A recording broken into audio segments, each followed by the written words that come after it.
I'm Rob Harley. Today we're going to look at the outlook for housing in 2013, and to do that I'm joined by the Chief Executive of Mirvac's Development Division, Brett Draffin, and the Real Estate Strategist for Macquarie Capital, Rod Cornish. Brett, mortgage rates have been falling for a year now, but the impact has been mixed, patchy. Is it going to be any different in 2013? Yeah, look, I think your observation is exactly correct. We've seen a couple of interest rate reductions. We really haven't seen that make any meaningful change in terms of what we're seeing in terms of out at our sales offices and the transactions we're doing. So positive initiatives, but I think we're still in that overarching observation of a lack of confidence, and really I think whilst the initiatives are positive, I think our view is you're not going to see any real benefit out of those initiatives until we come into calendar year 13. So we're certainly more optimistic about the outlook for 13 in terms of some of that benefit starting to flow through into transaction activity, but we're yet to see it at this stage. And Rod, you follow affordability. That's right. And so what's the outlook for affordability? Yeah, well, I guess starting with the interest rate impact, because obviously that's a big impact on affordability. Obviously there's less propensity to go and spend, but the other factor is, if you look at since 1990, there's been 5 rate cut cycles, including this one.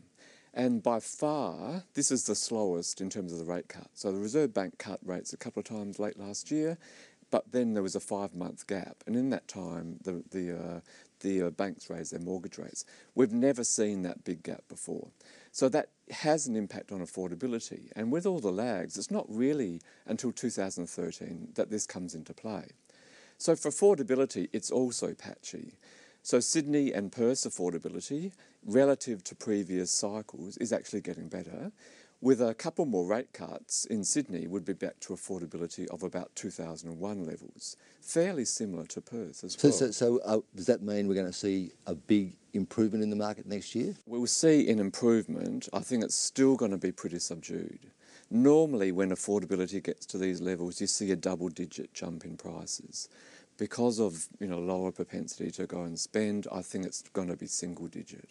So instead of sort of 10, 12%, it's more like going to be in Sydney and Perth, 4 to 6%. But in places like Melbourne, and Melbourne is still going through an overextended cycle, so affordability relative to previous cycles isn't as good in Melbourne, will be lower than that. On top of all that, there's going to be a federal government election. Yep. What impact would that have on the market? I'm personally quite confident that we'll see a positive out of the election. And I think it really goes to that question around consumer confidence and sentiment. And I think the opportunity is that we start to see a clearer leadership profile coming from that federal election. And then I think that will then flow through to confidence and a flow-on impact in terms of transaction and therefore obviously price. But what about ahead of it? I mean, things tend to slow down. They do. People get a bit nervous prior to, so I think that will still happen. I think, maybe a month or two prior to the election, things do tend to slow down. And then once, it's reinforced, if there is a distinct change in power, I think then people could become more confident.